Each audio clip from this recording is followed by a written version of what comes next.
1994년 1월 중앙일보는 방배경찰서에 있던 고등학생 3명의 모습을 이렇게 기록했다. 뉘우침은커녕 재수가 없어 붙잡혔다는 듯 벌레 씹은 표정으로 나란히 붙어앉아 있었다. 이들은 훔친 승용차를 미끼로 또래는 물론 눈앞벌 되는 여자들까지 유혹하고 몹쓸 짓을 한 뒤 금품까지 빼앗아오다 붙잡힌 처지였다. 크리스마스를 며칠 앞둔 어느 날 포장마차에서 소주를 마시다 시동이 걸린 스포티지를 마주친 게 화근이었다. 그 차를 훔쳐탄 그들은 방배동의 카페 골목으로 향했다. 그곳에는 여학생들이 많고 차에 태워주면 쉽게 따라온다는 소문을 들었다고 했다. 한 달 동안 4차례나 여자들을 차에 태운 이들은 성남으로 끌고 가 번갈아 몹쓸 짓을 하고 돈도 80만 원이나 빼앗았다. 특히 전문대생 김영 등 2명을 성남으로 유인한 이들은 욕심을 채운 뒤 돈이 없자 한 명을 인질로 잡고 사당동 김양 집으로 따라가 60만 원을 빼앗기도 했다. 이후 다른 대상을 찾다 차에서 잠이 드는 바람에 경찰에 붙잡히며 이들의 범행이 끝났다. 이 기록은 30년 뒤 디스패치가 꺼내든 조진웅의 과거가 된다. 광복 80주년 경축식 무대 위에서 조진웅은 국기에 대한 맹세문을 읽고 있었다. 독립운동가의 삶을 전하고 강인한 형사를 연기하며 정의로운 얼굴을 쌓아온 배우 조진웅. 그날 그의 이미지는 대중이 기억해온 모습 중 가장 선명했다. 그러나 그 행사 이후 조진웅을 향한 제보가 쏟아지기 시작했다.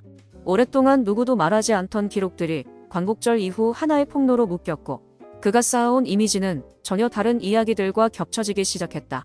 한 제보자는 이렇게 말했다. 그는 약한 사람을 괴롭히던 가해자였다. 그런데 경찰 역할을 맡으며 정의로운 얼굴로 포장됐다. 이제는 독립투사 이미지까지 얻었다. 그런 조진웅을 봐야 하는 피해자들의 심정은 어떻겠나. 광복절 무대에서 가장 빛났던 그 순간이 돌아보면 폭로의 시작점이 된 순간이었다. 디스패치는 그가 고등학생 시절 특가법상 간 혐의로 재판을 받았고 소년원 송치 처분을 받아 3학년의 절반을 교정시설에서 보냈다고 보도했다. 하지만 이 시기의 기록은 일반적인 방법으로는 확인하기 어렵다. 한 변호사는 이렇게 설명했다. 소년범 기록은 외부 열람이 거의 불가능합니다. 전과로 남지도 않고 변호사도 재판에 필요한 범위 안에서만 제한적으로 보거든요. 디스패치가 공식 기록을 조회해서 썼다고 보긴 힘들고 제보를 토대로 기사를 구성했을 가능성이 커 보입니다.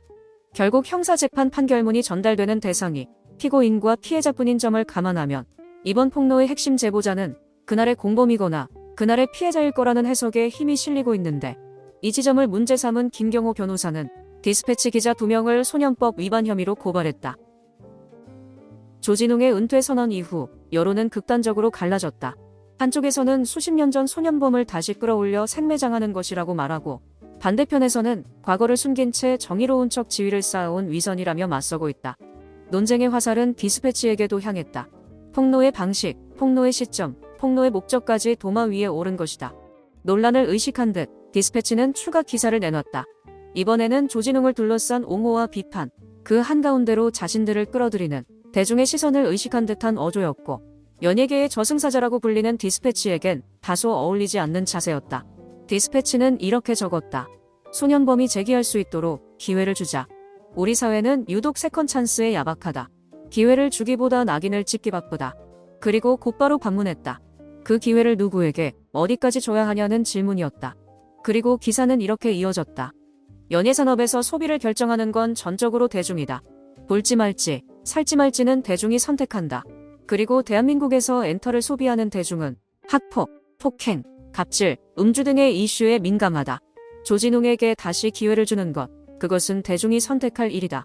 정치권 인사가 칼럼으로 훈계할 거리가 아니다. 내가 보고 싶으면 보고, 보기 힘들면 안 보는 것이다. 그들은 성인이 된 조진웅의 문제도 강조했다. 극단 동료 폭행, 음주운전, 그리고 폭행갑질 제보들까지 디스패치가 던진 메시지는 분명했다. 이 사건은 소년범의 재기라는 틀로만 볼 수 없다는 것. 조진웅은 성인이 돼서도 문제를 멈추지 않았고 그 사실이 소년범 재기론의 설득력을 약하게 만들었다는 것이다. 하루 전만 해도 그의 삶은 예정된 궤도 위에 있었다.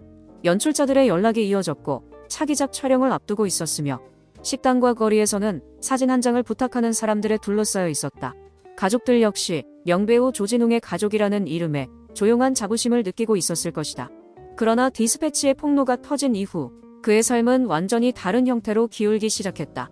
함께 일하던 사람들은 연락을 멈췄고 가까웠던 지인들조차 거리를 두기 시작했다. 어제까지 사인을 부탁하던 사람들은 노골적인 비난을 내비치고 있고 가족들은 하루아침에 극단범의 가족이란 낙인 앞에 놓이게 됐다. 그가 오래도록 쌓아올린 이름은 폭로가 나오기 전과 후를 기준으로 완전히 다른 의미를 갖게 됐다. 그리고 그 변화는 단지 하루라는 시간 안에 일어났다.